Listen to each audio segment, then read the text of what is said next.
these recent elections. It's unfortunate that because the two things happened, first of all. One party took over the labor movement, which is one of my favorite movements also. And then it became a regional party, more than, whereas it was a marvelous breach into the established two camps. Peter Obi achieved something remarkable there, that he broke that mold. Yes, however, he did not win the election. In addition, my own organization has a monitoring unit. You know the one I'm talking about. And so I could say categorically that Peter Obi's party came third, not even second. And that the leadership knew it.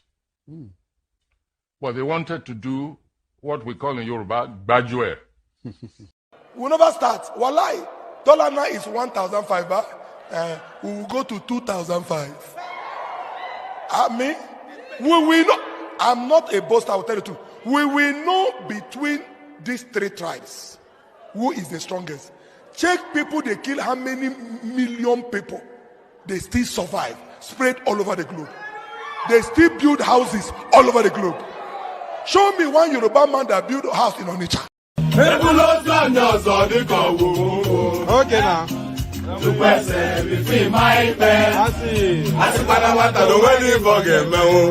Okay.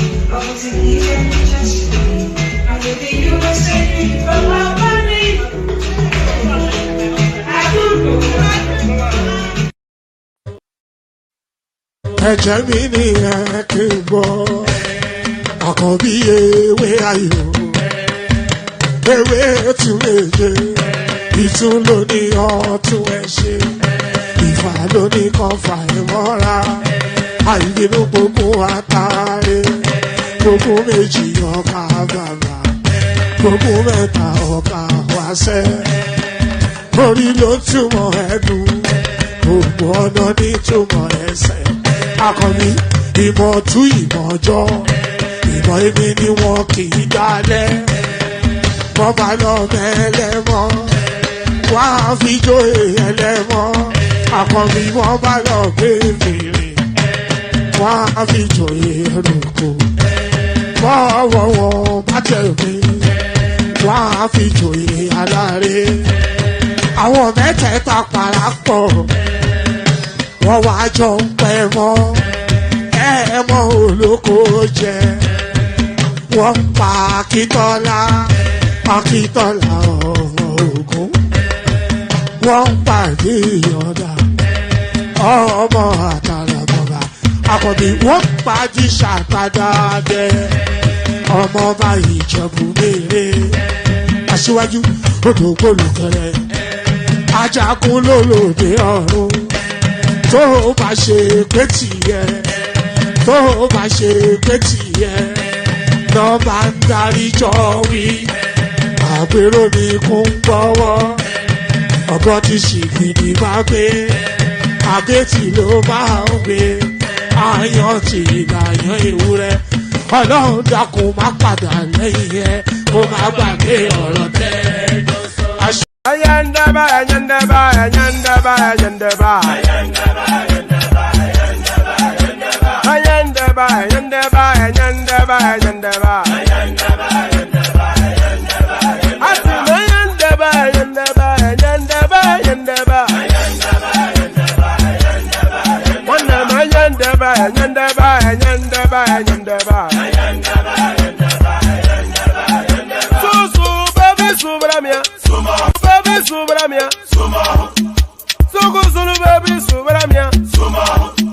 Suku, sunu, baby, subramia. Soko sunu baby subramia. Ejemo, anamana. Ejemeje, anamana. Wana mejemo, anamu. Karatuba jodiri chukuma duku tuba jodiri ndimmawu. Egu mawego. Karatuba jodiri chukuma duku tuba jodiri ndimmawu. Egu mawego. Obodo jisike nubosi rona. Oyibo. It is everyone. Be free.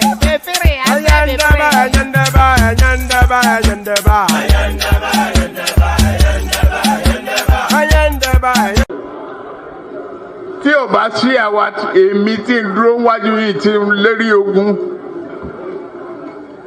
tí ní òkè Buhari nìṣó ká máa bá lọ.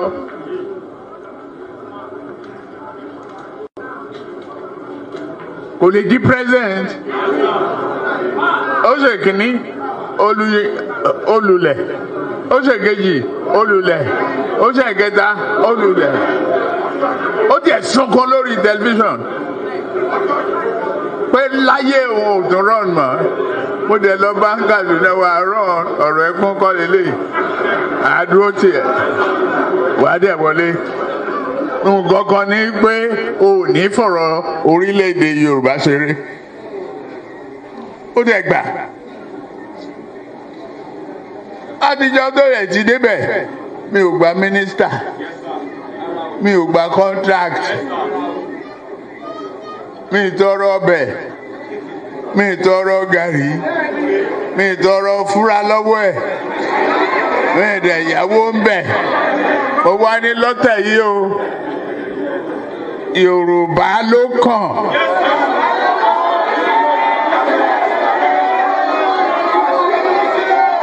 Tá a bá dẹ̀ sa Yorùbá náà, èmi ló kàn.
There it is right there. Do you know, the milk combination, I have never really had agbado and ewa. I don't actually know what the mix is. Not that I'm not given to peculiar foods. I like extremely ripe, almost to the point of starting to rot fried plantain. And then I like to use a fork to spoon it and then scoop it in soaked gari. So I do have my weird peculiarities in terms of meals, but that agbado and ewa combination, I don't really get it. How does that work? Is that even, that sounds so uncivilized, agbado and ewa. We barbarians. But all that, so let's just acknowledge now. So that's Ayo kicking the session off in a very handsome manner. So well done, Ayo. We have more expectations of that from other people as well. So we do that first, and then we say good day to you. So good day to you. Good to be in your company. Always a delight, never a chore. You know, it's with great joy that I leap on this screen. No, let me not. I'm not even sure where that metaphor will land. So let's just. Right. Always a delight, never a chore. You know, always gladdened to spend time with you bunch, with you mob, with you headless mobs, as Zeta likes to call you, Lord. So good to be here and all that. It's even better to be here. It will gladden even more to be here if you clicked on the like button right now. We keep canvassing for that, but we don't seem to get sufficient enough of a response. So the only way that the platform would grow is by you doing that. It's just as basic as that. You'll be surprised just the power of that like button. Just click on it. No skin off your nose, but a real fillip to the platform. So if you want to do that, then go ahead and do exactly that. So click on the like button. So do that. Click on the like button. And if you're not already subscribed, as you click on the like button in a swift motion, turn that subscription red fade, turn it into gray. So that's a once in a lifetime click. So once you've clicked on that subscription button once, you never for the rest of eternity have to click on it again. So, but if it's showing red, if the subscribe button is showing red on your screen, then you have not fulfilled all righteousness yet. So fulfill all righteousness by clicking on the subscription button. So those are mandatory things. You are mandated, compelled to click on the like button. So there's a compulsion to that. And then you are also mandated to click on the subscription button. You are also compelled to do that. So do those two things. So now this hyperlink now that says StreamYard, that invites you into the studio. It's always somewhat of a slow start. And you know, I don't really want to be too canvassing for too much. If the conversation is not taking place, we can always wrap it up after the readouts. And then, you know, there's always the next day. So if you're inclined to join. If you're not inclined to join, don't join. We do the readouts, give our commentaries, and then we call it a day. So it doesn't have to be labeled, and we shouldn't have to label it. So Chioma for president, Nigerian prince, all these people toasting Chioma, I don't know, man. You have to get by meal. You have to come and pay, I don't know, father of the bride fees or whatnot. So all that. So yes, where was I? Yes, so click on like, click on subscribe, click on the hyperlink that says StreamYard, and as you're seeing streaming through, all those are super chats that you're seeing. That's the $ at the bottom of the screen. We have the anticipation of 5 super chats per session. So not derisory, it's some nonsensical. If you're going to do it properly. If you're not able to do it properly, don't do it at all. But don't be derisory. So click on the super chat and empty the content of your wallet onto the platform. So that's how it should work. Just in the manner that Nigerian Prince and Ayo have been doing right there. So all that. So all that funky stuff. So we have right. Yes. We are going to meander through this session. It's going to be a leisurely stroll through whatever we come across in the course of the session. And when I say that, then that is to tell you that there's not rich harvesting in the news cycle. But I did come across an interview that I was watching earlier on. It is Alan Oyenma's engagement with Arise TV. We quite illuminating, so we might spend a bit of time there depending on how the session goes. But let's kick it off. Let's kick it off with a few talking points. So we kick it off with a few talking points, and the talking starts with we kick it off with bear with me 1 second. With a few talking points, and the talking starts with this. So right, there's a clip to play on this one as well, but let me just give you a few paragraphs and then we play the clip. I'm only really bringing you, I was actually going to bring this yesterday, but we never got around to it, but it's still very much still agitating the news cycle. So let me bring it to you now. When you hear the headline there, you probably understand why it's being brought. FCT Minister Wike ordered demolition of my estate after shouting, "How can all this land be given to Igbo man?" Anambra-born estate developer Ukachukwu. So I will forgive you if you feel a sense of deja vu as you hear that headline, because we have been there before. All over the demolitions, not all over the demolitions in Lagos State, because they did a lot of demolitions in Oworonshoki, where I have property, by the way, but it didn't affect me. They did a lot of demolition in Oworonshoki, but that never really it never really hardly broke through the news cycle. Because, of course, Oworonshoki, this is in Lagos State, of course, because Oworonshoki, of course, is a predominantly Yoruba space. There was a lot of demolition in Mile 2 as well. It's just ease of way, illegal structures, shanty towns, all of this. There's been a lot of demolition around the entirety of Lagos State. But when that demolition got to Festac, we all know what that led to. People like Madam IPOB Ezekwesili, she leapt onto the headlines, followed in the same stride by Peter Obi, screeching and squealing, the usual ethnic noise. So the demolition now goes to Abuja, and of course, predictably,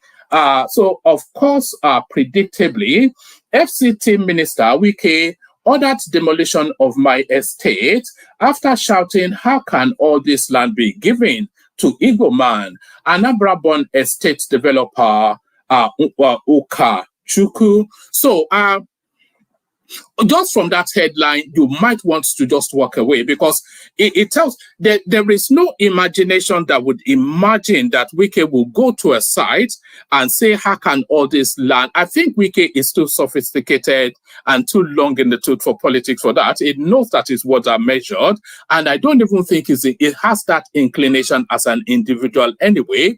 But the inclination that we do know, because we've seen countless examples of it, typical of that space, FCT Minister Wike ordered demolition of my estate after shouting, "How can all this land be given to Igbo man?" Anambra-born estate developer Ukachukwu. Right, Chief Nicholas Ukachukwu, the chairman and chief executive officer of SNECOU Group Limited, has decried the demolition of its investment on 214 hectares of land in the Asokoro district of the Federal Capital Territory, Abuja. He accused the FCT minister, Mr. Yemson Wike, of ordering the demolition. He lamented that the demolition was carried out without any court order, despite pending valid 2 court orders from separate courts restraining the minister and the FCT from tampering with the property. So if there is you see this self defeats the alarm, that dog whistle, that alarmist headline that we just read there. So this now next commentary by him, it defeats his ethnicized dog whistle that was the headline. So he lamented that the demolition was carried out without any court order, despite pending valid 2 he lamented that the demolition was carried out without any court order, despite pending valid 2 court orders for separate courts restraining the minister and the FCT administration from tampering with the property. So this is to tell you then that Wike did not just happen upon this property and said demolish it, of course. So this is an ongoing battle within the legal space, but he's now latching onto that what seems to be the current outcry of Igbophobia. So he's trying to attach his business. He's trying to attach his business misfortunes to now this ethnicized thing that is going on with Peter Obi and this mob. So you can see already anyway, you can see what's in play, but let's just carry on. And I'll play you the clip just shortly after. According to AIT, the property sitting on 214 hectares of land was demolished on Wednesday in the presence of heavily armed security operatives, including soldiers, policemen, and personnel of the Nigeria Security and Defense Corps. After about 6 hours, the buildings, some of which had got to the window level and the fence had been pulled down, and all that was left was a heap of rubble. Speaking in an interview with the channel, the Anambra-born businessman called on President Bola Tinubu to intervene and save the multi-million naira investment in the property. He claimed that the property was demolished because it was owned by an Igbo man. So I'm not quite sure. It's just a ridiculous, and this thing will backlash fairly quickly now.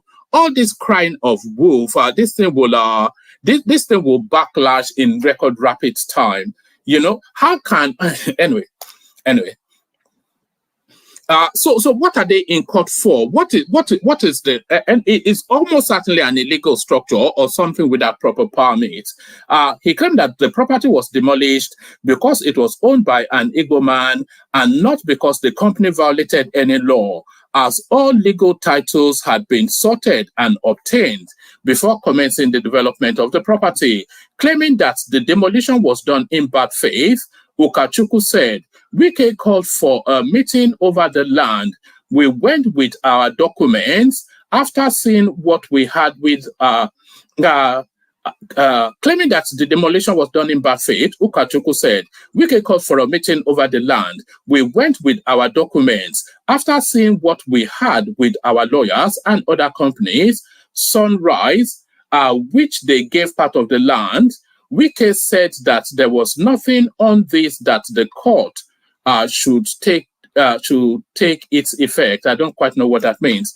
After going around the land in his normal ways of behavior, Wike started shouting, how will they take all this land and give it to an Igbo man? Then the next thing we saw was the demolition of the buildings without a court order. According to him, all legal titles of the property had been obtained, including 2 ministerial approvals and letters from the immediate past FCT Minister, Mohammed Musa Bello. He said, we went through all due process, including ministerial approval. We have the full final title document, letter of offer, and certificate of occupancy. As I am talking to you now, we have not received any document revoking the property or even the reason for the demolition. The only thing we saw was the demolition. The title has not been revoked, and we have not been served any notice. He insisted that the action of the minister ran contrary to 2 pending court orders restraining any action by the FCT on the land. He said two separate courts issued a different court order restraining him from tampering or doing anything in that property, but all of a sudden, Wike now moved all the caterpillars, bulldozers in Abuja, and went and started pulling down those properties that we have invested billions into the ground. He called on President Bola Tinubu to intervene in the matter to protect the rights of genuine investors and businessmen. I call on Mr. President, who I know has nothing to do with the tribe, to call Wike. I don't know quite why he's trying to tribalize this, but then of course it's typical of the narratives this is the phase that we're going through at the moment. As soon as anything don't go your way, you screech Igbophobia sort of, but it's counterintuitive and it will backlash fairly soon. He called on President Tinubu to intervene in the matter I wonder how many other houses has been demolished in Abuja. I wonder when the Fulani man's house is demolished, what he will have to say about that. He called on President Tinubu to intervene in the matter to protect the rights of genuine investors and businessmen. I am calling on Mr. President, who I know has nothing to do with the tribe, to call Wike to order or remove this man before he brings disdain to his administration. So Wike should be removed daring to demolish illegal structures. When correspondents contacted the spokesperson for the FCT, Mr. Tony Ogunleye, for a reaction on the demolition, he said he had no information about the demolition. So he should not really necessarily have any information about the demolition. If it's just a basic administrative level matter that is happening outside of his immediate supervision, then there is no reason why he should know.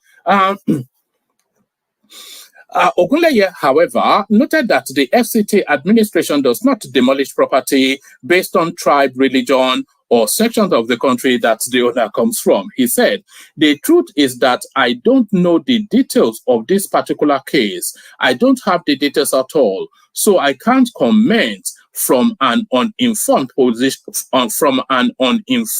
position in terms of what happened. But rest assured that I will find out. However, definitely there is no way properties will be demolished because the owner or purported owner is from one section of the country or the other. No, the FCT administration does not operate in that manner. Before any property is removed, definitely they must have gone through due process, and that property must have violated one land use act or the other. But like I said, I don't have the details for this particular property. So is this crying of wolf? It's just unsightly, unseemly. It's just crass, and very counterintuitive, and almost starting to. It's already starting to backlash anyway. But let's hear from the man before we carry on. A developer of a multi-billion naira property near Asokoro has called on President Bola Tinubu's intervention following its demolition by the FCT administration. The property, which sits on a 214-hectare plot, was said to have been pulled down without any order of relocation issued by the authorities of the FCT. It marks the first major demolition by the Nyesom Wike administration. On Wednesday morning, scores of armed security operatives, including soldiers, policemen, and civil defense, surround the 214-hectare property near Sokoro, where multiple luxury duplexes are being developed. After about 6 hours, the buildings, some of which had got to lintel level, and the fence are all pulled down and left in a heap of rubble. The property is owned by one of the foremost private developers in Abuja, Praco Nigeria Limited, led by Linus and Nicholas Ukachukwu. Ukachukwu claims the demolition was done in bad faith. We can call for a meeting over the land. We went with our documents. After I see what we have with our lawyer and the other people's other Sunrise, which they get part of that land. And we can say that there is nothing on this, that the court should take effect after going around the land. His normal ways of behavior. He started shouting, how would they take all this land and give to Igbo man? According to him, all the legal title to the property had been obtained, including 2 ministerial approvals, the latest from the erstwhile FCT Minister Bello Muhammad. He went through all due process, including ministerial approval. We have full final title, certificate, and offer. A certificate of occupancy? Yes, offer to certificate of occupancy. Most alarming, according to him, is that there was no order revoking his rights to the property before the demolition took place. As I'm talking to you now, we are not receiving any documents. All these things is only what we saw, the demolition. The title has not been revoked. We are not being served. Ukachukwu also insists the action of the minister of the FCT runs contrary to 2 pending court orders restraining any action by the FCT on the plot of land. 2 separate courts issued different court order restraining him from tampering or doing anything in those property. But all of a sudden today, we can move all the caterpillars in Abuja and went and started pulling those properties that we have invested billions into down. He wants President Tinubu to wade into the matter to protect the rights of genuine investors and businessmen. Calling Mr. President, who I know that has nothing to do with the tribe, to call on the bridge, either he remove this man All right, so there it is. But in mitigation, it's very difficult to believe. Hold on. So sorry, just for balance, in mitigation, it's very difficult to believe that somebody will go and be 214 hectares. So that's the size of the property, and it's a massive luxury estate project that is taken on. So it's very difficult to believe that and we're talking about hundreds of millions of dollars. At least that's the better part of 50, if not $70 million going into that project. So very difficult to believe that somebody will embark on a project of that size without getting the proper documentations in place, especially in a place like Nigeria. So quite what went on there. We'll monitor that story, see how it plays out. Because as much as, I want to leap to how quickly people from Anambra State especially, they play that tribal card when things don't go their way is very. And I don't believe that Wike went to the side, by the way, shouting that how would so much land be given to an Igbo man? So and by the way, that much land could be given to an Igbo man, because I remember trying actually to go into that space once upon a time. The Abuja space then was quite liberal in giving out the lands to develop the city. So I could see how that could happen, how we could have gotten so much land. But we see how that plays out. But it's almost near impossible to believe that somebody will take on a project of that size and not get the proper documentation in place. So we see how that plays out. But and by the way, apologies for the rattling noise you'll be hearing, by the way. It's raining where I am. So they call that a force majeure, an act of God. There's absolutely categorically nothing I can do about it.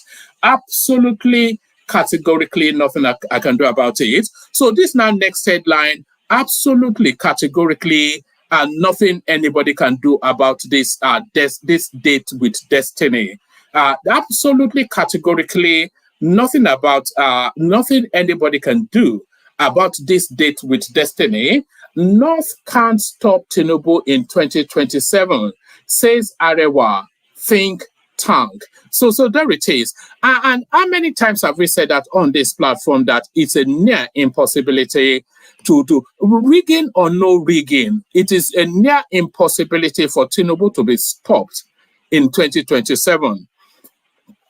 Because there's not strong enough of a northern. Atiku cannot become president. I think we are all universal in the understanding that Atiku will run, but his destiny in life is to always be and also run. So Atiku is not a possibility. There's no strong enough of a candidate. We know that El Rufai has been rebel rousing, but there is no sufficient enough of a strong northern candidate to unseat Tinubu in 2027.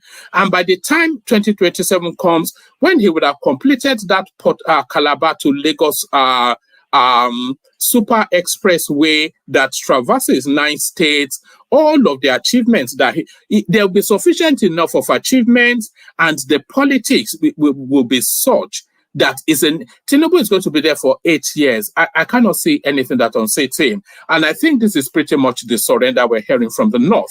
There's no possibility, by the way, of Peter Obi unseating him. Not that Peter Obi is not popular. He's popular sufficiently amongst a certain type of crowd. But the expediency of politics, the real of reality, they say real politics, the reality of politics, the cold-handedness of how these things play out. It doesn't lend to any possibility of Peter Obi becoming the president. If Peter Obi becomes the president, then the Constitution allows him to be that president for a maximum of 8 years. So if Peter Obi becomes the president in 2027, Tinubu haven't been the president from 2023 to 2027, then if you add the 4 years of Tinubu to the 8 years possibly of Obi, then that would tell you then that the northern space will be out of power for a good 12 years. So within those 12 years, then the landscape of the Nigerian space would have changed so irrevocably that they might as well be out of power in perpetuity. And this is the real of the reality of politics. And there is nobody that understands that reality more than the North. There is nobody. I saw Peter Obi, by the way, in Kano doing photo ops with the ML. Well done, do all that, and nobody can fault him for doing all that. That is exactly what he should be doing. But too little, too late. It was a one-shot deal. Is that $1 million? That $1 million throw to the hoop. If you get it in one dunk, you get $1 million. If you don't get it in one dunk, then you go home, never to visit that space again. So that was what 2023 was. It was a one-shot deal. The expediency of reality of the reality of politics. The expediency of the reality of politics does not lend it to any possibility of Peter Obi being the only other thing. Peter Obi might well be a running mate in 2027. That's really all I see. He's probably going to be a running mate to El Rufai, and they'll give Tinubu a good go. But there is no real possibility of a southerner. Let's not even limit it to Peter Obi. There's no real possibility of a southerner, anybody from the southern part of Nigeria, replacing Tinubu in 2027. The expediency, the reality, the cold facts are building blocks of our politics, how it's played within the Nigerian paradigm, does not in any way open to that. It's impossible. Oh, this time around, they will shock you. Forget all that. That's just daft. That's naive. Not naivety, naivete. Not naivety, naivete. So naivete, but I accuse them of many things. They are never naive in the North. Not can't stop Tinubu in 2027, says Arewa think tank. So now let's now see what they have to say. A northern group, Arewa think tank, has said that the North cannot stop President Bola Tinubu's second term bid in 2027. This, it said, is because the North does not need political power, but infrastructural and educational development by a leader who cares for the region. Fielding questions from newsmen shortly after a prayer session for Tinubu's 72nd birthday at the Arewa House, Kaduna, on Monday, the convener of Arewa think tank, Mohammed Al-Haji Yakubu, regretted that a northerner was at the helm of affairs for 8 years without impacting positively on the region. Yakubu advised that northerners must tell themselves the bitter truth, put regional sentiments aside, and support Tinubu's second term in office to ensure development in the zone. According to him, why will not stop Tinubu? How can North stop Tinubu in 2027 after somebody from the North has done 8 years? For us to have peace in this country, the North has no option, no alternative than to vote Tinubu for another second term so that he can do 8 years as well. What the North should be thinking now is infrastructural and educational development. Considering the enormity of challenges facing the North now,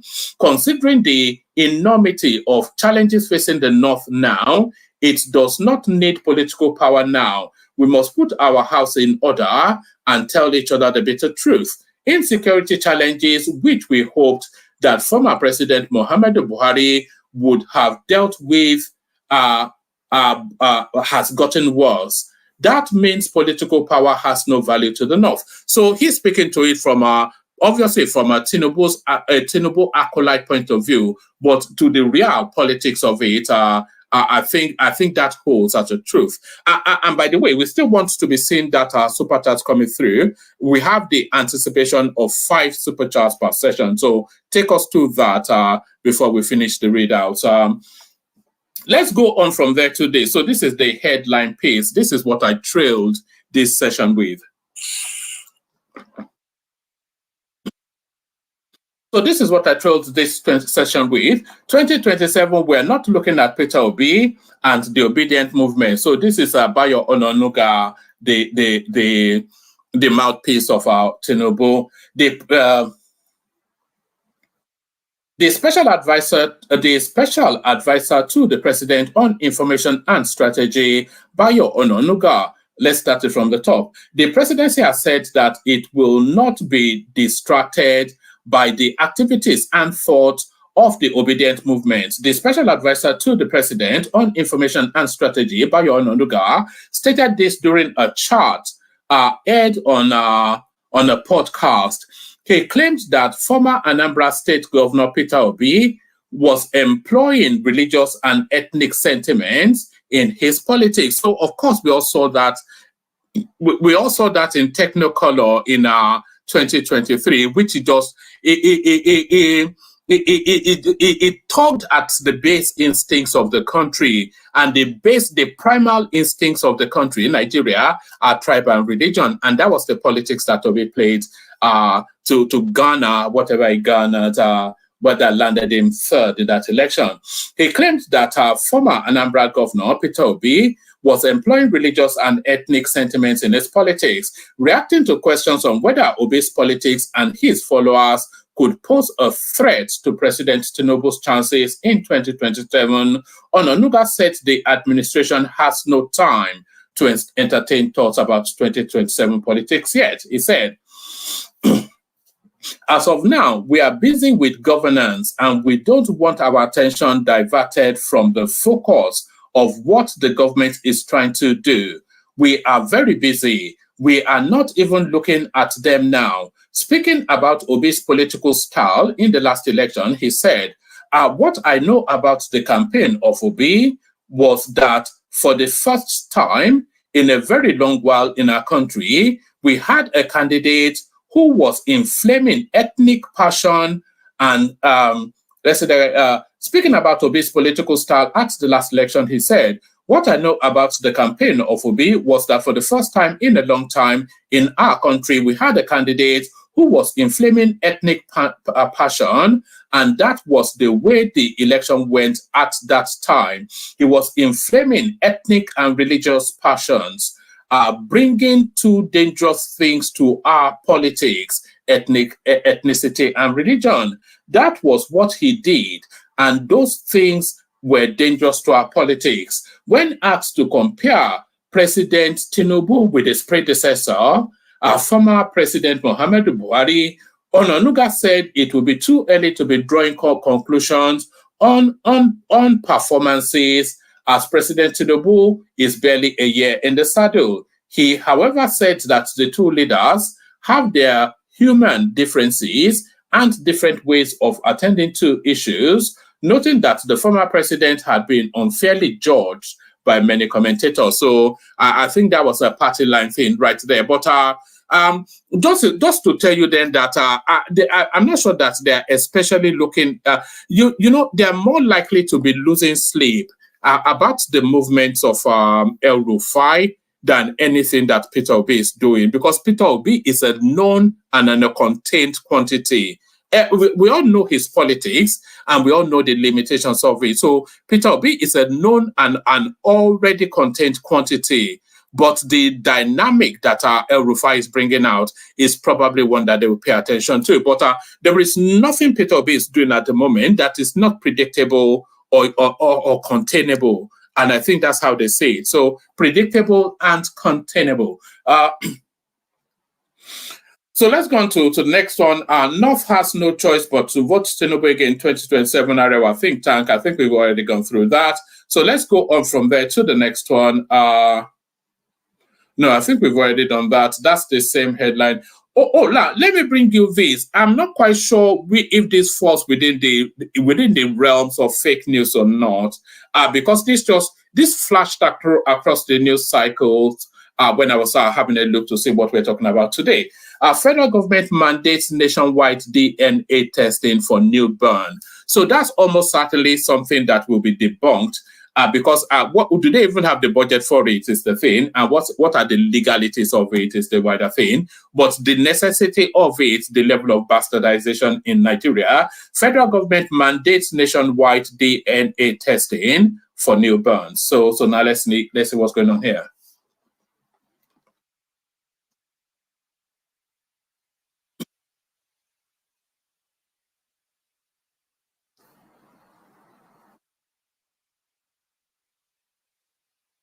Right. It says Twitter is abuzz with reactions. Twitter is abuzz with reactions about a recent statement made by a minister in Nigeria. According to the tweet, the minister has pledged that government hospitals and clinics will conduct DNA tests at no cost. This news has sparked a range of reactions amongst users. On one hand, some individuals expressed joy over the prospects of these free tests, believing they will aid in confirming paternity. Conversely, there were concerns raised about the financial feasibility of such a widespread initiative. For instance, a Twitter user named Chijioke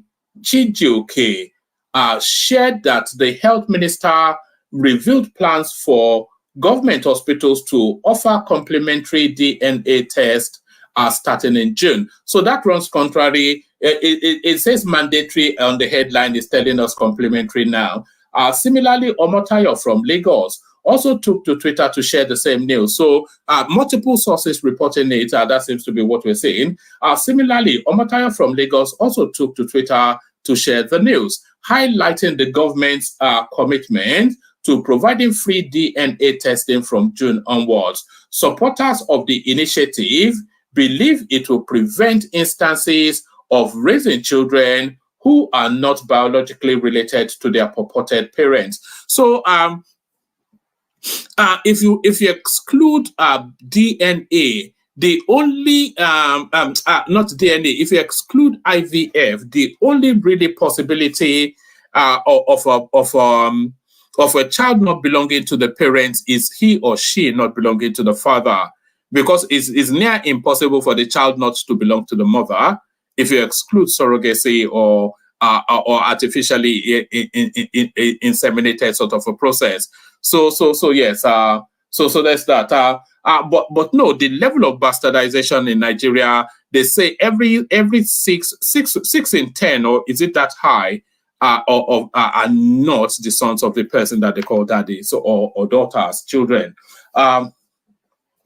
Supporters of the initiative believed it will help prevent instances of raising children who are not biologically related to their purported parents. However, the announcement has elicited mixed emotions, with some viewing it positively and others expressing apprehension about the financial implication. So I have the suspicion that buries in the realms of fake news, because I cannot see how that is viable. Although it's widely reported, but I cannot say how that is viable. So let's go on to this. I think we've already done this. Yes. So that's the wiki bit. Is there one more? Okay. Let's round it off with this one. Anybody that wants to join us, click on the hyperlink that says StreamYard. Hop into the video. Hop into the studio. Come join. God told me Tinubu's administration will last 8 years. This is Dave Umahi. But then, of course, it's speaking to his master's voice, isn't it? So that's a bit of HMV to that one. So there's a bit of HMV to that one. Let me just give you a bust of a couple of paragraphs, and then we might end up in the Airline Oyenma. I want to play you a little bit of the Airline Oyenma space on a rise, because it was quite illuminating. I was watching it earlier on, and I thought this is something we have to bring to the platform. Nigeria's Minister of Works, Dave Umahi, has claimed that God told him specifically that President Bola Tinubu's administration will last for 8 years. Correspondents recall that Tinubu, a former governor of Lagos State, was sworn in as Nigeria's president in May 2023 and is currently serving his first year of a 4-year term. With barely a year in office, Umahi, who previously served as the governor of Ebonyi State, remained hopeful about Tinubu's prospect for re-election when Nigerians cast their vote in 2027, which is more than 3 years from the present time. During a recent interview on Channels Television, Umahi asserted that it was God who brought Tinubu to power, and he, God, had assured him that the incumbent administration, born of God, will last 8 years. Umahi said, You must know that the coming on board of Mr. President is divine. God starts a thing and he completes it. So I strongly believe, and I am persuaded to let you know, that God told me that this administration will last 8 years because this administration is born of God. You can see the miracle that Mr. President is doing through the inspiration of God Almighty, who brought him to right all the wrongs, the minister noted on the show. So we are taking back this country and by the way, this is the real taking back that we're seeing now. A lot of the institutionalized anomalies and malaise within the system are already being corrected. The subsidy, the fuel arbitrage, the deficit in infrastructure, all of that is happening in open glare. They've already completed however many kilometers in that Juggernaut Expressway that's going to be their signature tune for this particular cycle of governance. So we're taking this country back and giving it back. So we're taking this country back and giving back this country to Nigerians. And that is what Mr. President has come to do. And we are just there to support him. The minister also mentioned that the repair works on Third Mainland Bridge is almost finished, with 99% of it already completed. He also stated that the bridge will reopen to public soon once the remaining work is done. When you talk about the total rehabilitation of the bridge, I wonder if that Third Mainland Bridge has outlived its youthful life. Is always under repair. When you talk about the total rehabilitation of the bridge, you talk about the deck.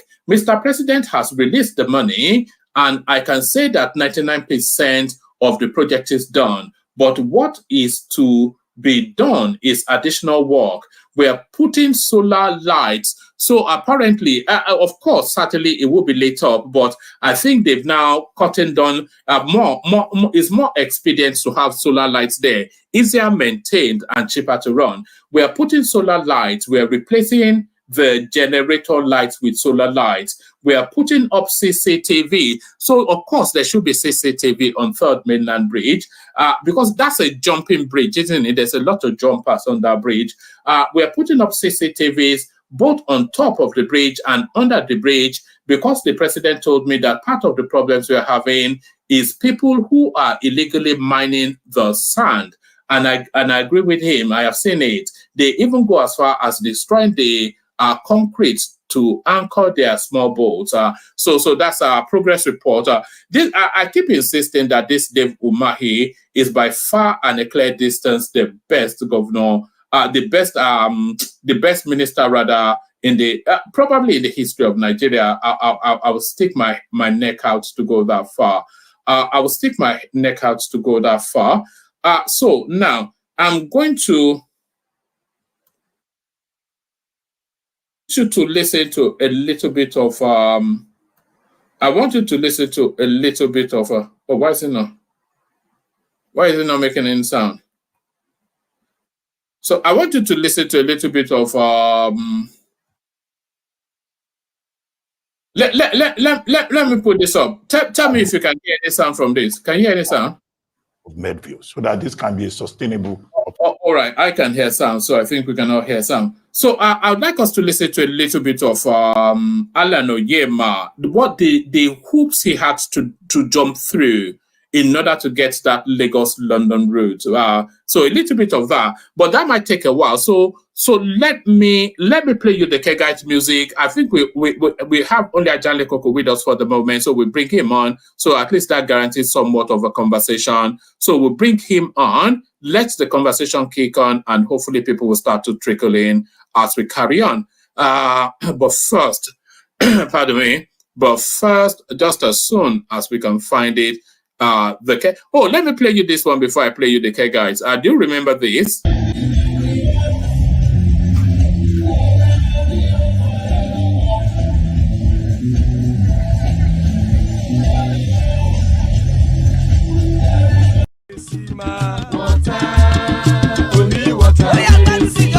Water, only water, where is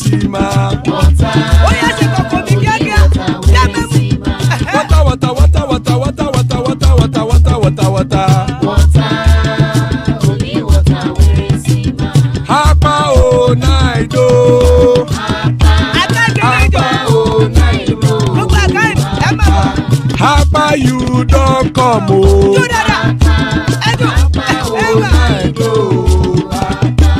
Hapa o naido.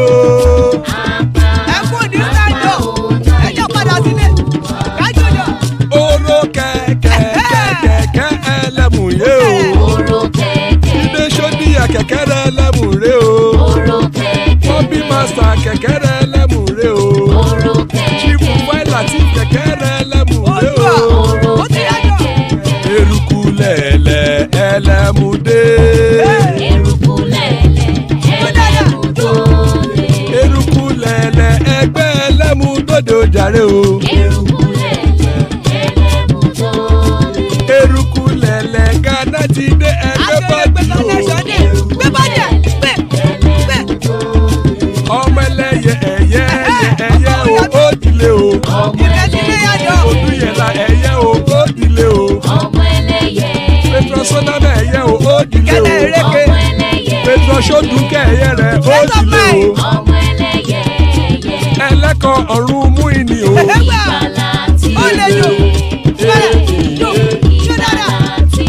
Àkùkọ ọ̀run mẹ́kọ̀.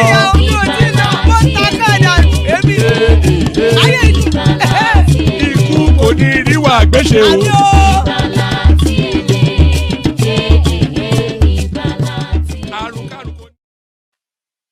And there it is right there. Ikú kò ní ríwà gbéṣe. May death have nothing to do with us. Amen to that on behalf of myself.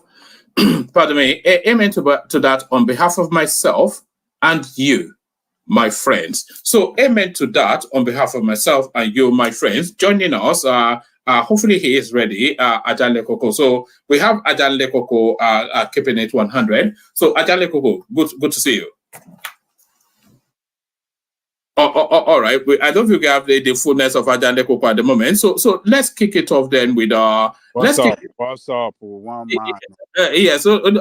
Yeah, good to have you, Ajanle Koko. Do you want us to play a little snippet of this Alan Oyenma? I'm sure you've seen it, but you know, I could see why Nigeria struggles to progress. Did you see this interview? No, yeah, bring it to me. All right. Let me bring it to you. We may take in about 10-15 minutes of it, but I want you to hear what this guy has to say. To secure that London route, he had to jump through hoops. 3 777s because of this route, not for any other route.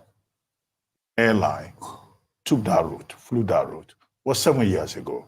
That was Medview. And there were issues with Medview. Have you done a review of those circumstances that led to the failure of Medview?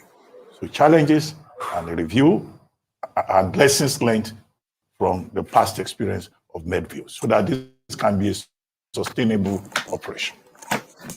Thank you very much. Happy Easter, gents and lady. Happy Easter. The truth is, if I dwell so much on the, I would like to look forward, because if you start discussing all the challenges that faced us towards achieving this London route, honestly, you feel like crying, you feel like weeping. First of all, you suffer what I call both internal and external conspiracies. It took us 7 years. We got the designation, I think about 6.5 years ago, to go into London. Since then, it has been cat and mouse game. We actually procured our 3 777s because of this route, not for any other route, because we wanted to give it the blow that it deserved as at that time. However, we were not allowed to go. It's not just whether you like it or not, there's what we call international aeropolitics, which is very dirty. Applied to get, for the TCO.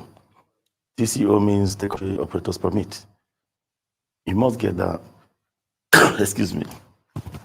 You must get that one before you start going into any European country, UK inclusive. And the TCO organization from Europe wrote our Nigerian Civil Aviation Authority. Do you know Airpeace? Do you know about their designation? And we were denied. My own country denied us. So they threw it back. Went back to the NCA. They said, oh, we didn't tell you. You didn't tell them. Who designated us?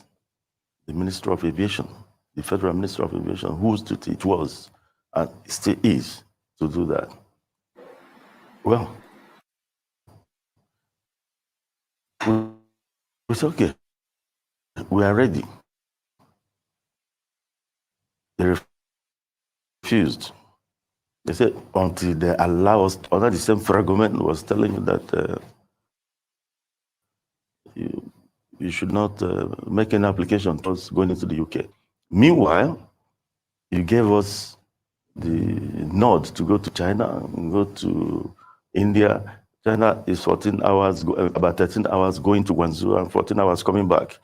India is about 12 now because of the closure of Sudanese airspace. About 12 going, about 13 coming back. Yet, you didn't find this airline worthy to go into the UK. 6 hours, piece of cake. For an airline that is doing over 106 hours of flying daily in this country, no other airline in West and Central Africa does that. Not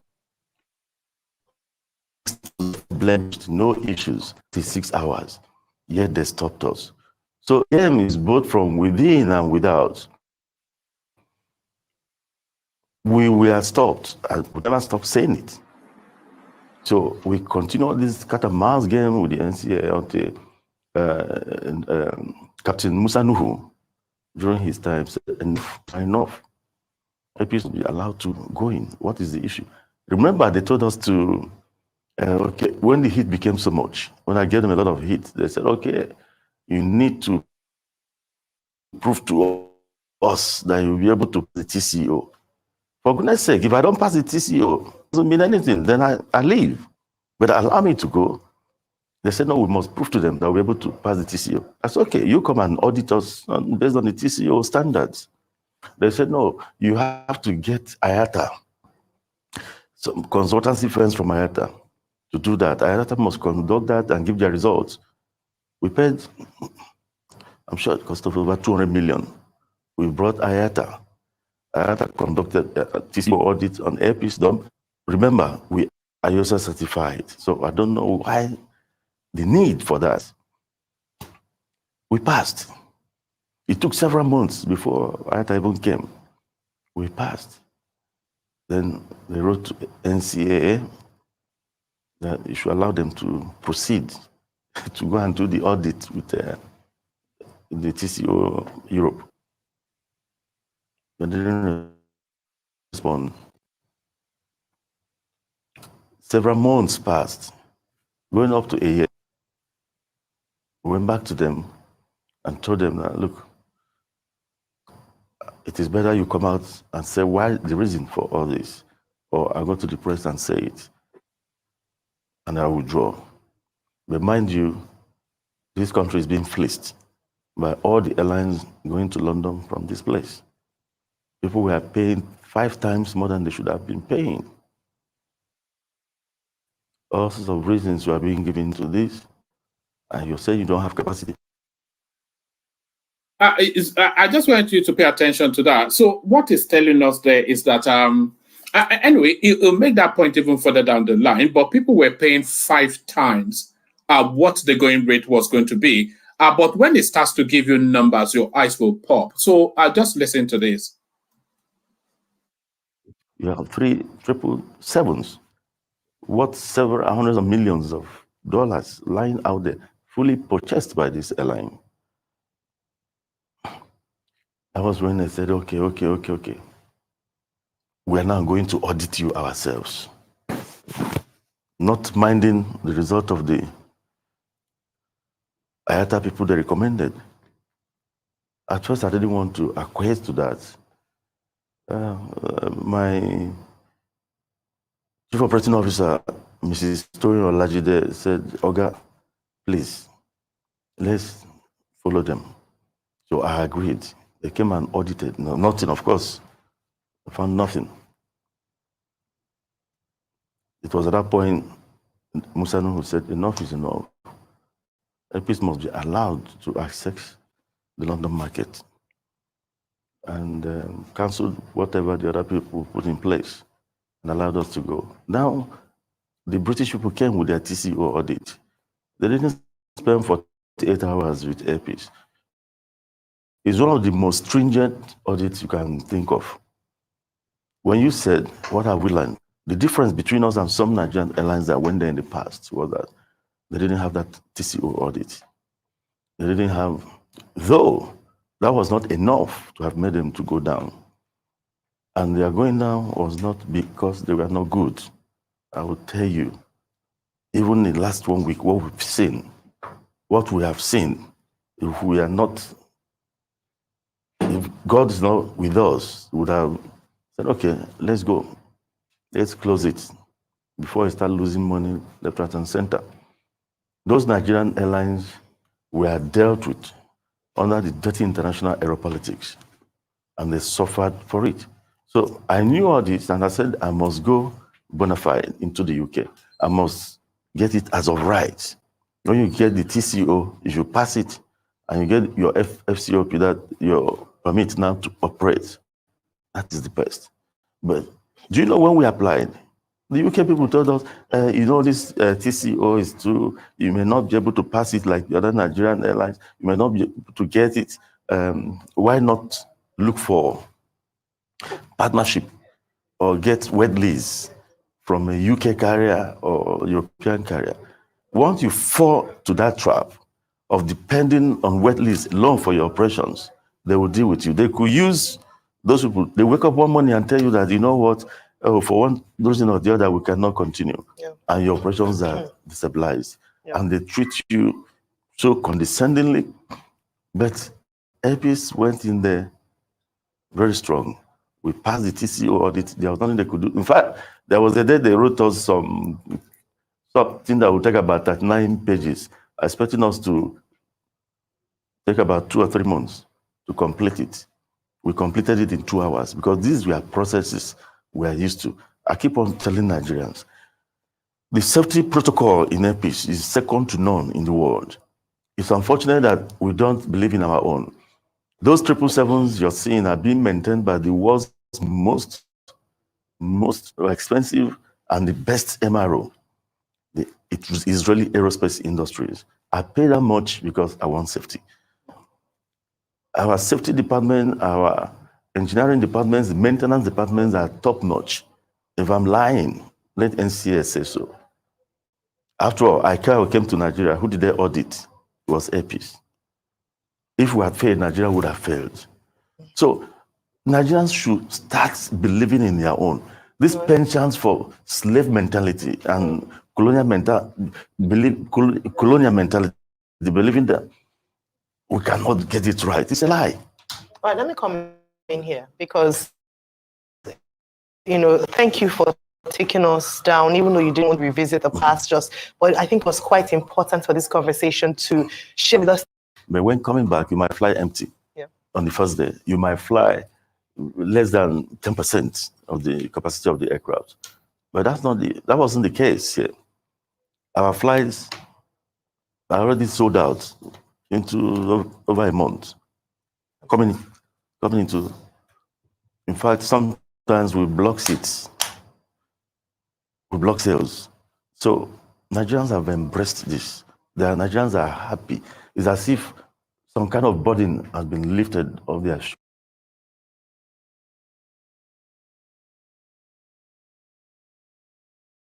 Sorry, I was speaking. I didn't know I was muted. There's a part where he talks about how tickets are being priced. I want us to get to that part and then we'll stop there. But that's the real point I wanted to put across with this particular video. Sure, that's a situation where Nigerians were paying. My own staff paid 15 million naira on business class for a 6-hour flight to the UK. Some people paid 17 million. Then because some people couldn't pay, Nigerians were going to South Africa, fly 6 hours to South Africa, come from there, overfly Nigeria airspace to go to London, another 9 or 10 hours just to get a cheaper fare. Nigerians, we are going to Morocco, Egypt, Qatar, 8 hours to Qatar, layover about 3 hours. You do another 8 hours to the UK just to get something cheaper. Then if you want to fly direct, it's a different ball game. The humongous fare was unbearable for them. When we came on stream, and this is why we say support your indigenous operators, they will do well. When we came, and the only ones that can save the country. When we came in, what we did was, assuming we slashed the 15 million to 10 million, people will say clap for us. But no, we brought it to where it belonged. We brought it down to 4 million naira. We are not losing. All right. So listen to that right there. A standardized fare right across all of the airline operations within the Nigerian space was 15 million, I think, for business class.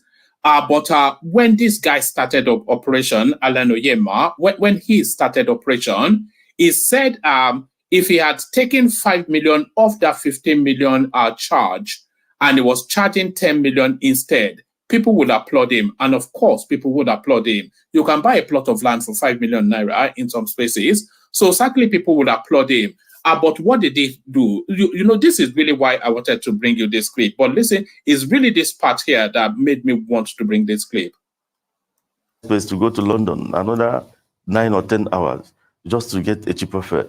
Nigerians, we are going to Morocco, Egypt, Qatar, 8 hours to Qatar, layover about 3 hours. You do another 8 hours to the UK just to get something cheaper. Then if you want to fly direct, it's a different ball game. The humongous fare was unbearable for them. When we came on stream, and this is why we say support your indigenous operators, they will do well. When we came, and the only ones that can save the country. When we came in, what we did was, assuming we slashed the 15 million to 10 million, people will say clap for us. But no, we brought it to where it belonged. We brought it down to 4 million naira. We are not losing by doing 4 million naira. That I can tell you. We brought it to 4 million naira, brought the other one, that's business class, from 4 million, the other one from 1.2. So that's really the bit I wanted you to hear. So a ticket that was right across KLM, British Airways, all this Al Jazeera or whatever it is, Arab Airline, all of them, Ethiopia, they were charging Nigerians 15 million naira for a business class ticket. And this chap, Airline Oyenma, he's now on streaming his airline, charging that same ticket with the same level of service, if not better, because he's Nigerian and he'll treat us better than, I don't know if you've ever flown British Airways, they treat you like shit on British Airways. So this guy, a Nigerian, one of our own, from 15 million naira to 4 million naira, but the real killer, he says that we are not losing. That is to say that he's still making fantastical profits from charging 4 million naira. And you can see the prices of the airlines just dropping and dropping. They did everything to frustrate him. I'll play another 3-4 more minutes because the frustration, this guy should have given up. If it's not the doggedness that he has in him, this guy should have given up. This is what the real frustration actually came from the Nigerian end, because they did everything, their bookies that were in charge, they did everything to frustrate this guy. Every single thing to frustrate him. Because, of course, the Lagos-London route is probably, it's certainly the most lucrative route in Nigeria, and probably one of the most lucrative routes in the world. Nigerians are gluttonous travelers. They are insatiable travelers, and their preferred port of destination is London. Every Nigerian wants to pop in and out of London, and they often do. So it's the most lucrative route, and the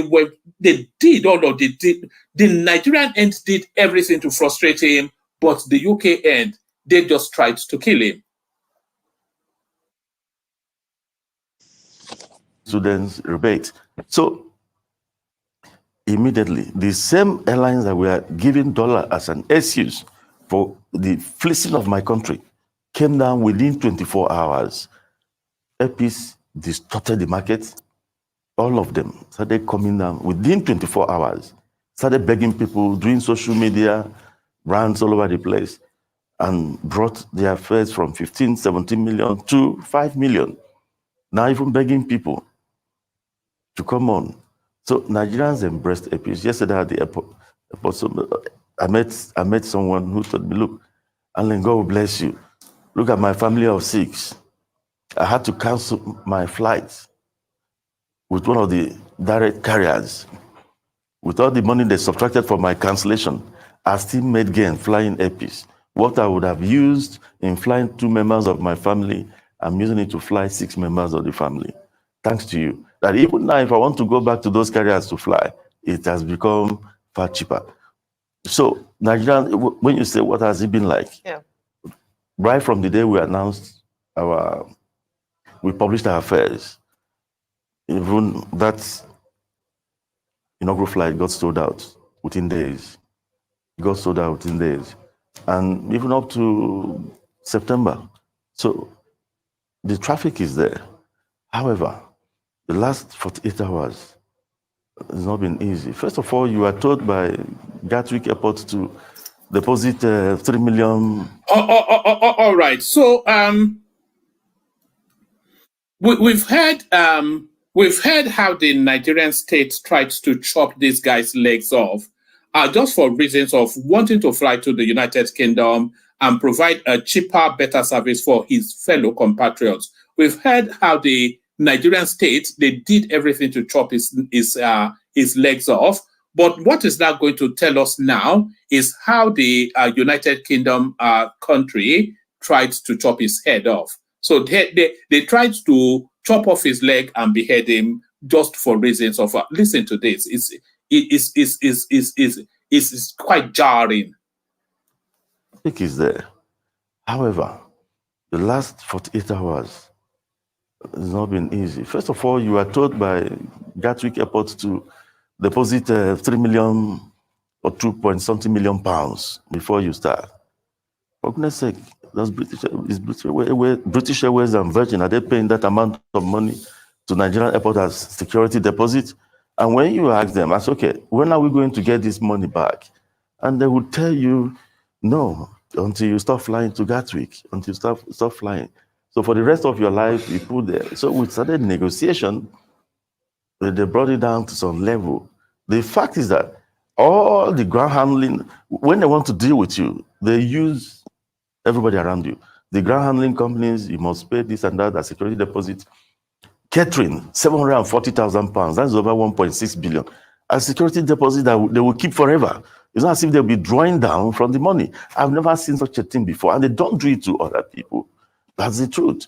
So they let all this. In fact, on our inaugural flight out of London, we were given a particular place for check-in.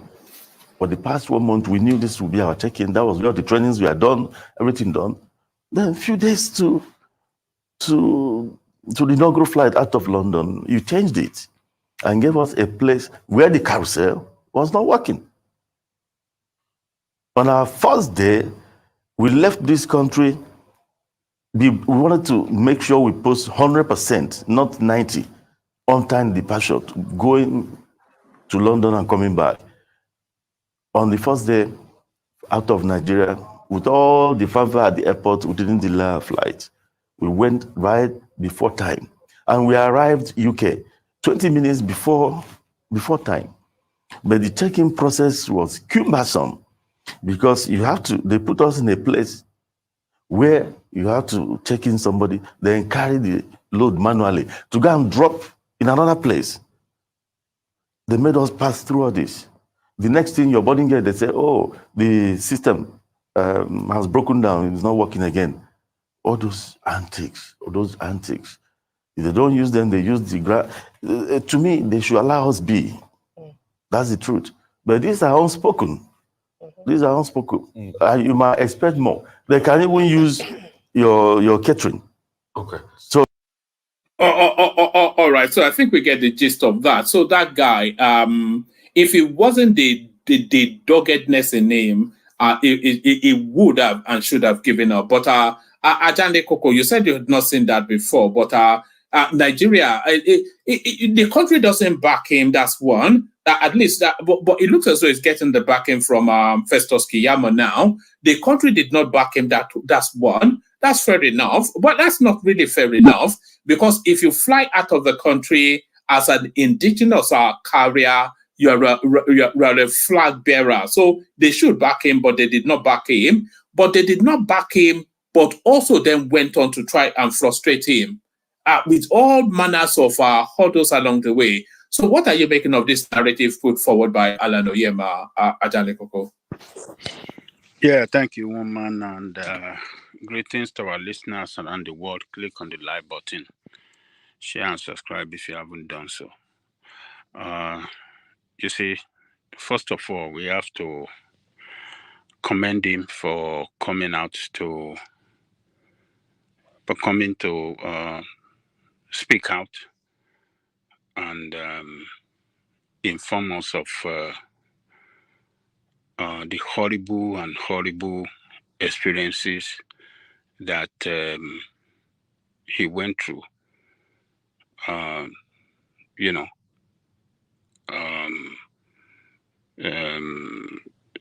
He went through to get that rouse, and what the problem that he's still facing at the moment as well. So, but in summary, what this tells us is that the international politics in the aviation sector is what is responsible for the antics that the British,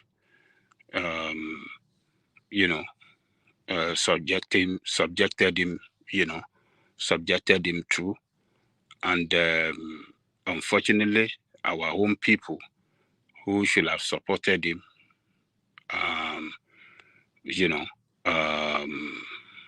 for one reason or the other, did not do so right from the beginning. Only for this administration, and particularly was the present Minister of Aviation, who took it, Festus Keyamo, who took it up as a responsibility, to put all the resources of his ministry and the government of Nigeria behind him, and the rest is history now. He's already secured it. He already started operation, and the British are still trying to play him out with the way he ended, the way they went and threw him next to the toilet in some porter cabin next to the toilet, and they were making them carrying their bags on their head. I mean, what, any and everything, You see, let me tell you this. This man, if he didn't have that dog fight in him, they would have, it doesn't need the stress. It's already, but I think it's just determination, that no grief for anybody, as they say. That seems to be the mantra for this year, no grief for anybody. I think what has helped him the most is that he is a very strong businessman, a businessman that is prepared for ahead of time for any eventuality. And he's so lucky that he's surrounded with good team of people that believe in, taking the company, the organization, holding the standard high. So we have to give him to him. You have to give him to people around him that work with him, because I think you mentioned one Yoruba woman as his maybe second in command, when he was even trying to maybe. I think he deliberately mentioned that just to give to tell you that this is a national space, not an ethnic space. That's right. So he mentioned in that when it was so tough for him, the woman said, "Oga, don't worry. Let us continue. Let us fight this battle through. Let's continue the struggle." So that tells me that he has somebody, people around him that, are competent. Half the battle of management is team, isn't it? What was it Tinubu saying? Team shape. And if you have the right balance of team, even Babangida said that. Sorry, Ajale Koko. Babangida said that once upon a time. He said governance is very easy. I think that was when he was trying to run all those years ago. I think 1999 or whatever. He said governance is very easy. That if you pick the right people, you don't have as a president spending a single day out of the golf club. Yeah, you just put them in. Do you remember when they said when you put them in, you don't have any business. Who wants to be macro-managing Dave Umahi? He knows what he's doing. So every 6 months he'll come and tell you, "Oh, guy, I've gone this far," and then you will go down there. You go and kick tarmac, like you have to say, "Yeah, very good, carry on," and that's it. So it's lucky that they have good people around him that are very competent and believe in the standard and keeping to the standard, and him as a leader too believe that yes, they can compete with any international airline. He also spoke about that colonial mentality, that surrender to that Western space. That no, we can't do it. They can do it. That's just that abject. Yes. Carry on. So he look, if the administration really want to do something that is good for that sector in Nigeria and for Nigerian people especially, you see the price gouging that these people perpetrated for so long. Imagine, I'm so sorry, Ajale Koko, from 15 million naira to 4 million naira, and the person charging 4 million naira, he's still making 100% profit. My God, man. That's over 300 million naira. 300% increase. My God. The profit margin is just it's painful. It's crazy, right? So I think Ajali Koko was talking about him having the right team. While I tend to want to agree a little bit, is we do not understand the business expense this man has incurred without receiving a single revenue. It is easy for him to say, "I am tired with this frustration that I'm being given, that I'm experiencing, and close shop." We lost you, Emeka. But that point that Emeka was making, the fact that he had the funds to do it, and I'm not even sure where he gets his money, but the fact that he has the funds it talks about the carry on. He also has strong backers, right? Because for people who will be providing him with funds. Emeka, can you hear me?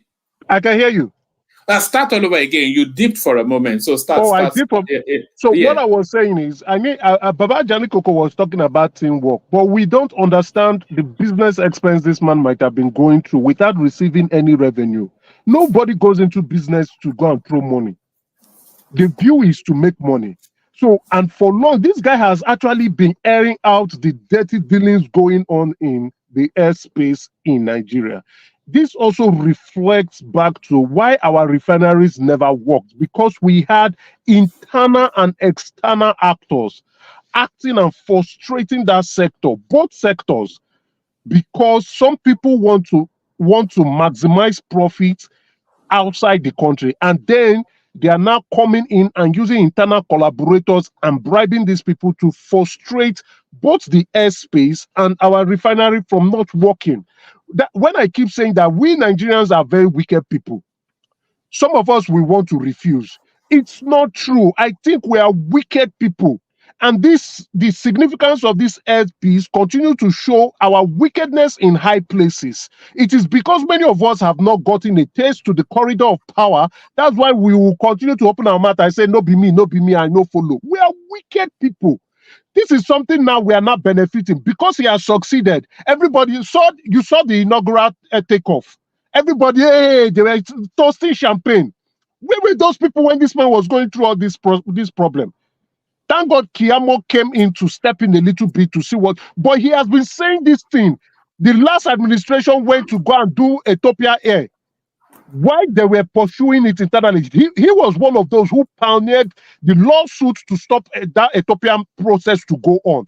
They still went on fraudulently, decided to sign an agreement with Ethiopia Air to give it to a foreigner, took bribe, and that thing did not work even on the last day when the Buhari administration was leaving.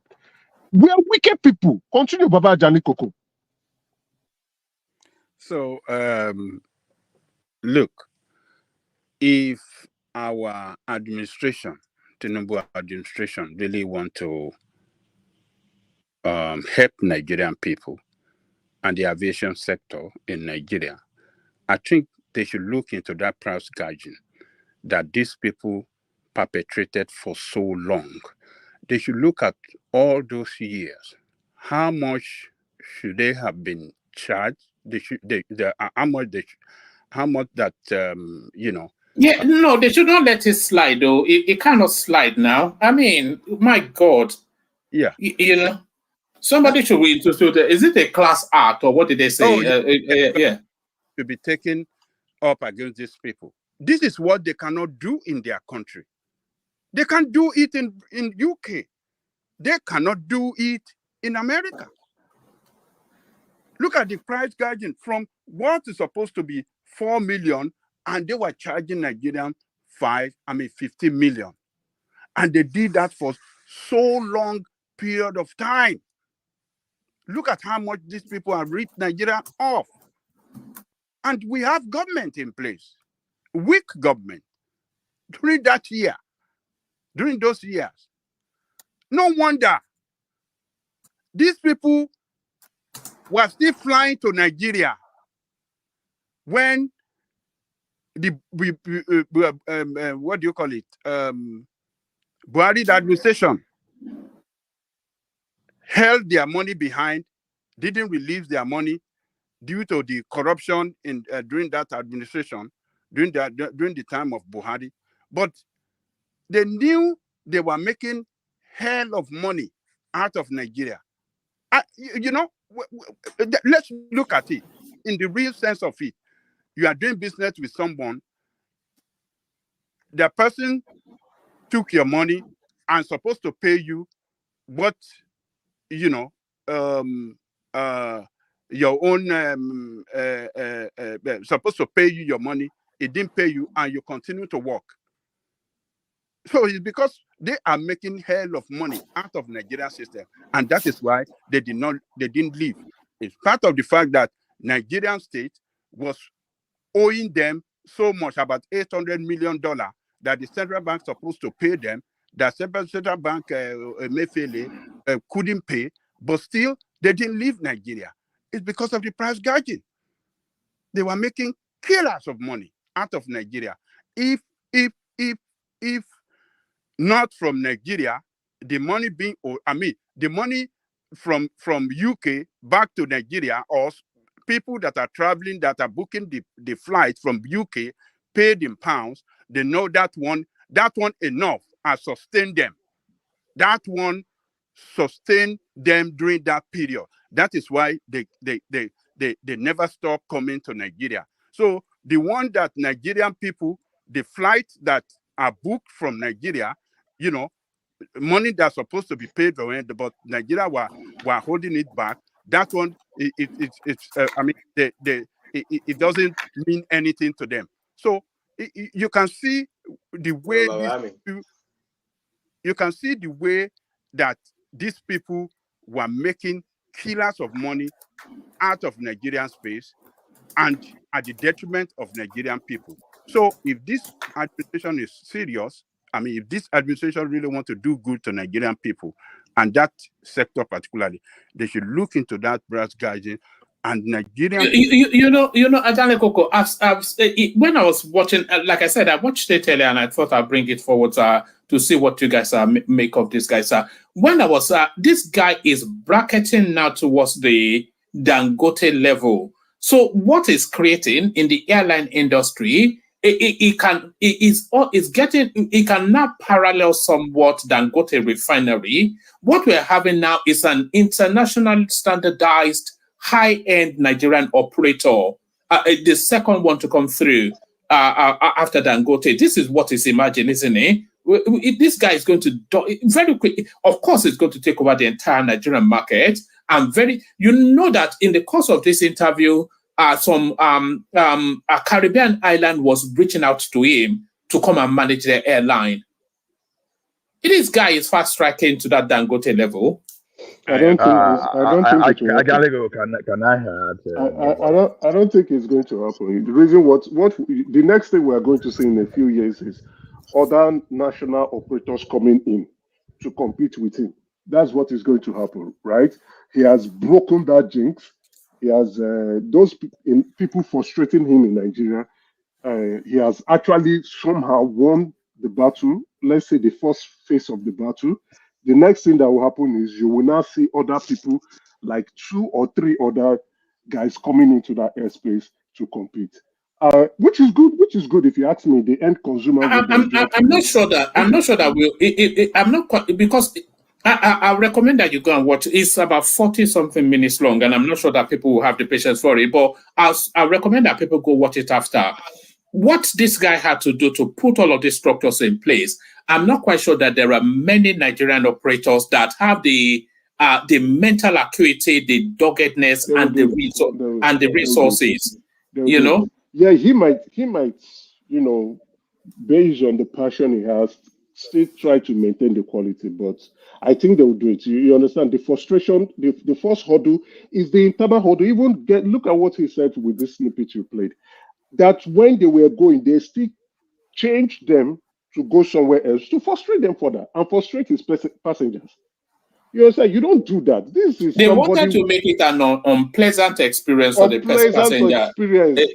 For the passengers. For the passengers to say, "Oh, look at the stress I'm going through." Yes. I would have gone to British Airways or Virgin Atlantic or Ethiopia Air or Egyptian Air to go fly. Why am I going? Everything Nigeria, anything Nigerian people operate is always bad. But not knowing these internal struggles and battles that he's fighting. This is not fair. Can I add my voice? Go ahead. Yeah. Hold on, Ola. Let Fatai come in, then Ola come in after him, and then back to because Fatai was pushing first. Fatai. My battery is running down too. Anyway, maybe if I get to, but my battery is running down. All right, Fatai. Let Ola go quickly. Then, if he's struggling with the battery, Fatai. Ola, come in. See, this situation is really a surprise to anybody because some people really raised concern at initial stage when government started this bringing back Nigeria Air or Air Nigeria or whatever they are bringing. You already know that when you have government that want to be competing with the private sector, you expect some kind of corruption in a situation like Nigeria. You know, because some people just have this. Sorry, Ola. Is that why you think they tried to sabotage him because they wanted that route for Air Nigeria? Yeah, it's one of those things. It's one of those things because you see, the easiest way to be a player in an industry is to use the government weapon just to position yourself. Because if not, we shouldn't be talking of Nigeria Air when we're talking. We should be talking of strengthening the local carrier to the international standard. Because the way I see this thing is that I just congratulate Air Peace, and I think it's not yet there, because I think what government should do now is for this type of situation to favor him more, they should find a way, because I'm happy you mentioned Dangote. When you are doing recapitalization, I think you should find a way to put the capitalization in the aviation industry to the point whereby you won't have mediocre. You will have serious people that are well invested. A higher barrier of entry, Abi, a higher barrier of entry. Exactly. So when they are well invested in this business, so they will be there to guide their investment, and it won't give some kind of crooks tomorrow to just conjure something to bring these people down. Where am I saying all this? We allow the like of Arik. Where's Arik today, for example? We allow the like of Arik to just go like that. It shouldn't be happening. So to me, Well, Arik was just some random Aboki setup now. Some guy that's looted something. Who owned Arik? No, Was it Obasanjo? if Arik came up under Obasanjo, yeah, I think under Obasanjo. But the thing is this, Arik, I flew Arik. I've lost the can, but I enjoy my experience with Arik. But what I'm saying is this: we should have find a way to sustain Arik, because if you ask for recapitalization there, and those people that instead of floating all these aircraft up and down, you can find a way to concentrate, to concentrate the business in fewer people, because as it is now, the Nigerian market is not that large for the level of profitability that you require to edge against the risk in the aviation industry, because aviation industry is a high risk investment, and more so that of Nigeria is spectacular, because our level of spending, even though we travel, we do travel. So You know that Lagos London route has to be one of the golden routes in international travel. I kind of think that there are many routes more traveled than Lagos London.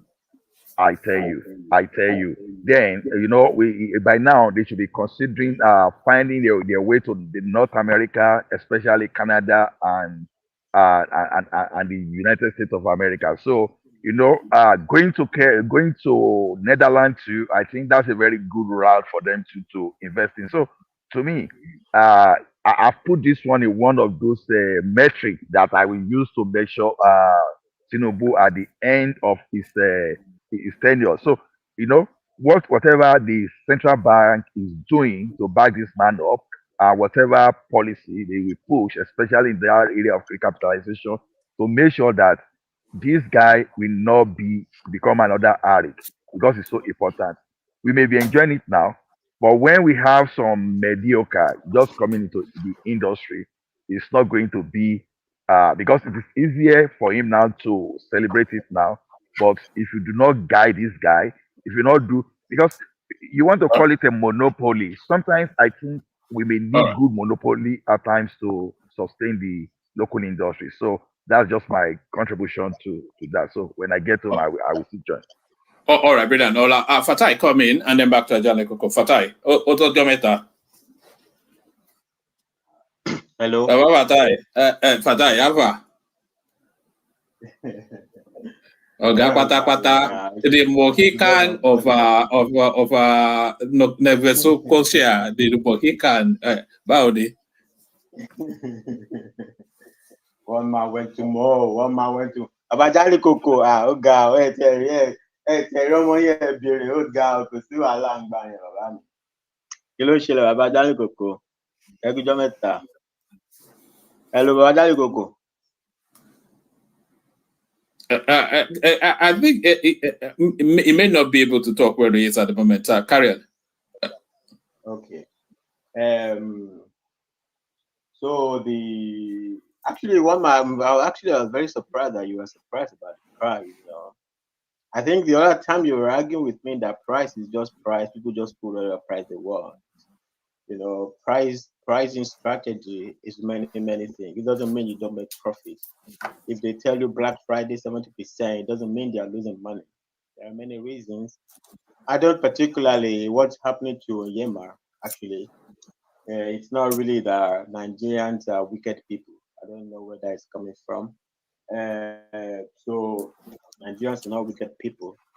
What's happening there is business, is the airline industry if you take out, let's say, petroleum industry, I'm not talking about legal, legitimate businesses. The airline business is a cartel. It's a cartel. So Oyenma's business model is also part of the problem. So he's buying planes and buying planes. So when you own airline, most of these, even the big airline companies, they don't own all these planes. So it's a whole. It has a multiplier. Let me put it, the popular word. It's a multiplier effect. There are so many things connected to run an aeroplane. You understand? So they are going to mafia him. The problem is not going to stop now. The big boys, they are fighting him. Many of them, they are giving money from outside. So for them, it's better rather than sign the paper for Oyenma and whatever Oyenma's profit or whatever, they're not going to share inside it. If somebody from outside offer them, like, I don't know, $1 million, well, I just think, why should I sign this paper for Oyenma? I don't get $1 from him, but somebody's giving $1 million to sabotage this guy. Okay, I don't know. He's not my brother. He's not my sister. It's the big boys game. It's the big boys game. They are playing with each other. If Oyenma's business model is one that involves a lot of big people as well inside it, like big players in the industry, you will not, because it's going to affect other people's business as well. It's not going to happen like that. So it's not going to, his problem is not going to be solved now. The only problem of Oyenma and all he's been crying about is that the Nigerian government doesn't get it. You understand? And it's around the issue of reciprocity. If they take care of the reciprocity, a lot of other things are business people. Even other airlines in Nigeria also will try to also be sabotaging. They are all sabotaging each other. It happens. It's business. It's not a space for babies. It's not a place. Billions of dollars is what runs an airline operation. But congratulations to him. And but price. Actually, that is what was what's significant out of that. The price from 15 million to 4 million. Okay, so how is NNPC and he is still making a profit?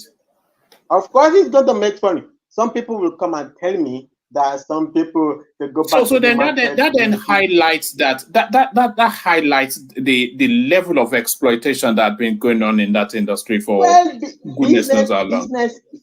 The people in business are killer. There are many strategies. Oyenma itself could make a formula and he will be charging 20 million, and it will look like normal. Everybody could do different things. It depends. It's not even if the 4 million that he is charging. It's not just like, oh, I'm charging 4 million. It's just recalibration of your or readjustment of your parameters is what brings that formula. It's not like it's on the surface. It's just 4 million like that, and those one on the surface. Those guys that are charging 15 million, if they tell them to bring their book, they will bring their books to you that will show that they have to charge 15 million. But how come they've all crashed? How come they've all crashed their price to compete with where they will crash? It's the competition. That is where even NNPC's monopoly is a problem. Also, you understand? Because they will crash the price because one player has done. They will all lose their customer. What Oyenma is doing, what LPC is doing, is buying goodwill. That's basically what he's doing. If Oyenma becomes extremely dominant, if he himself became monopoly, he will also raise the price. This is that and that's how business works. And that's how business works. It's a social conscience operator. It's not a. One man, he said they are there to do business. The business is for profit. His business is for social conscience. No, you can't. It's not either or now. It's not. You can profit and still have with a human face. You don't have to slaughter. Yes. Everybody has a human. Everybody has a human space. All the other guys who also slash their price is a recalibration of their cost mechanisms. They recalibrate their cost mechanisms and they will come out with lower price. You can always do it if you get a push in the market. If nobody pushes you in the market, so they've not, they even did not, apart they from did not, being they did evil, not Recalibrate all these the years. one to they don't recalibrate. What are you talking about? They did not Brother, don't worry calibrate the about one. it. They They didn't did not recalibrate calibrate what? the one to South Africa. They did not calibrate the one to from London Brother, to let me United States. take my time. I don't So do it this is argument. it Let me is take the my one okay. it is the You one are you from don't know Lagos their internal Lagos. accounting system. Brother, I you say beg you do what do you mean accounting. internal what? Wait till It's you not say they you do say it's accounting. not they say How it's do you not they arrive say at a price if you don't internally no calibrate your cost mechanism? it is not, you are not calibrating anything, Oga. You don't no, stop it. You're not What they are calibrating what? doing is And you say you did accounting. extortion. How do you Now arrive don't. at price if you don't? If wait What now, do you mean by it's my what time. is Wait. the account? What do you mean? Wait, What's the past don't talking? This is I'm not here Oga. for this your all this thing you talk all the Continue the time. nonsense you are saying. Continue the nonsense you are saying. Brother, I'm not here for all this rubbish you always all the time. I don't have time for all those things. How do you arrive at a price without cost adjustment? You're telling me they didn't recalibrate. It's cost adjustment. The internal cost, they will adjust their internal costing. I'm not saying they are doing good or they are doing bad. You adjust your internal costing and you will arrive at better price. Very simple. It's very simple. You can adjust along the line of your overheads, or you can adjust the line of your variable costs. You can adjust different things, and you will arrive at different prices. There are many adjustments to be made in areas of variable costs and non-variable costs and fixed costs. You can adjust the more difficult ones at the fixed cost. Outside of fixed costs, you can readjust different things in different ways. And that's how you. That's how. If I can make a when comment, you're done speaking, please. One man, when he's done speaking, let somebody else go ahead. All right. Hold on, Fatai. Let Prince have a window, and then you bring it to a conclusion, and then we move on. Prince, you wanted to come in, Prince. Yeah, if I understood what Alan Oyenma was talking about, these guys were making money hand over fist because they were like charging exorbitant amount for the flight tickets, right? We're talking about, and I think you guys were talking about what you call first class. You guys are not talking about regular price for tickets, but anyways, they were not trying to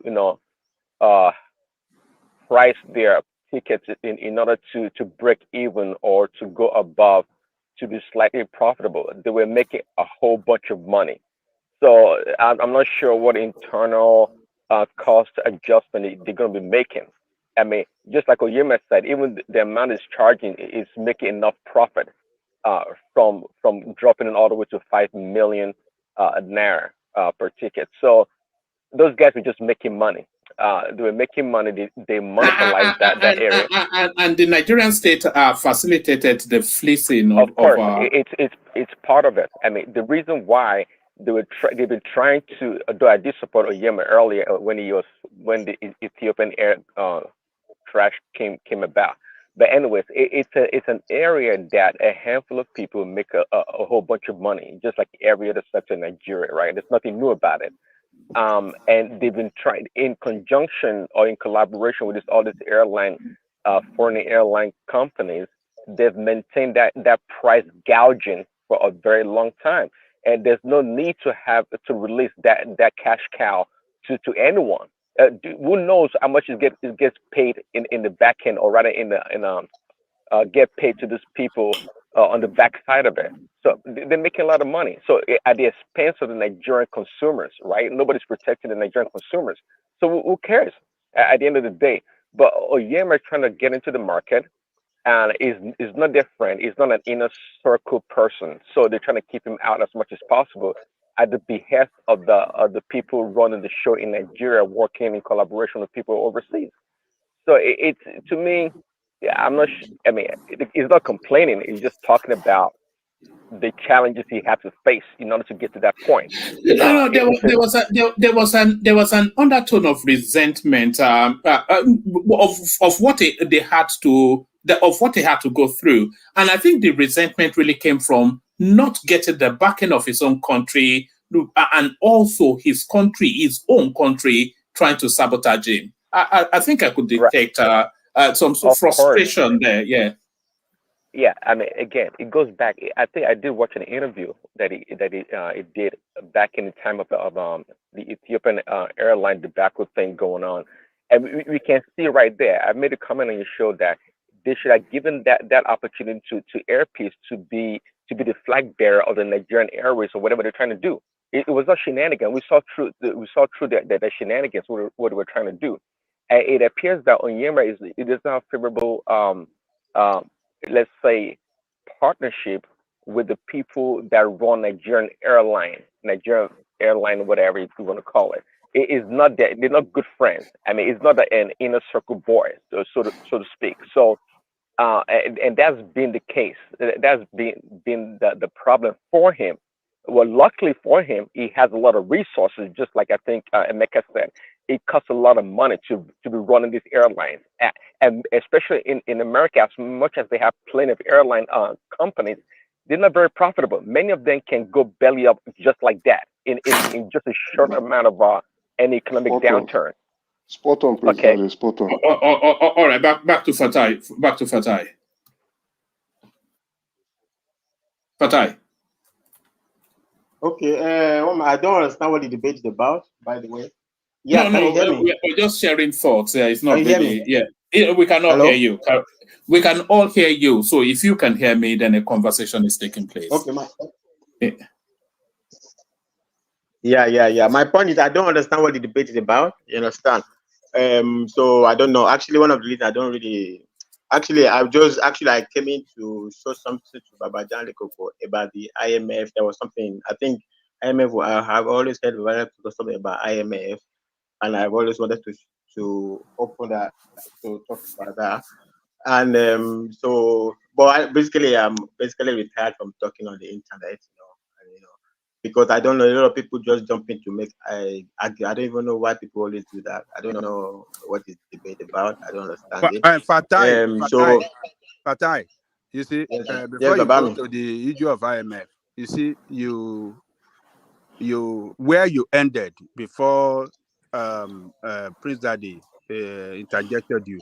Continue from there, because we are, enjoying, the thought you are bringing in. So continue from there on the this airline Oyenma stuff. I think you are trying to flesh out some thought. I hope. It's sure about me. I hope I still remember where I was going. Because you were saying they were making they had to make internal that other airlines made internal adjustments to price match Onyema. That's where you were trying to. Yeah. Okay. Basically, to even say the point I'm speaking to is managerial accounting. So when you do in managerial accounting, you're basically concerned with internal cost allocation. Management cost accounting. That's what you're saying. It's not managerial. It's management cost accounting. There's no field cost accounting. Everything is cost accounting, brother. You are not talking. Go ahead. Proceed. It's not you are talking. Nobody answer you around. Go ahead. There's nothing called. There's no field cost. Brother, can you let me talk? There's no field cost. You have been saying nonsense. Everything is cost accounting. So don't worry about it. It's called. Go ahead. There's nothing like brother, you don't know what you're talking about. Just go ahead. It's called I don't know what I'm talking. I don't know. But what? Go ahead. What did you say? Continue with the nonsense you are talking about. Continue with the nonsense. You don't know that you don't know. You know that I know that you don't know. Continue with the nonsense you are talking. You have been saying nonsense since. The first thing you are saying is that they made calibration. What recalibration? You always said nonsense, brother. And you always excuse me. Let me talk now. Because you have been. No. I will not let you talk. Let me not attack you directly. If they were recalculating costs, why did they not calibrate the cost from Nigeria to South Africa? Why did they not recalibrate? You don't know what nonsense you are talking about. Okay, shut up. You are the one that don't know what you are saying. Why didn't they calibrate the cost from London to South Africa? Why didn't they calibrate? Now, do you know that? My friend, what did they worry you now? Do you know that people were flying to Cotonou to go to London at a cheaper rate? Let him land now. He's talking nonsense. He's the one talking nonsense. And I just said, go ahead to talk what you want to come and attack. Okay, shut up. You don't know what you talk. You want to come and attack. Let him land now. So why are you why is it trying to want to insult me over the nonsense he's talking about?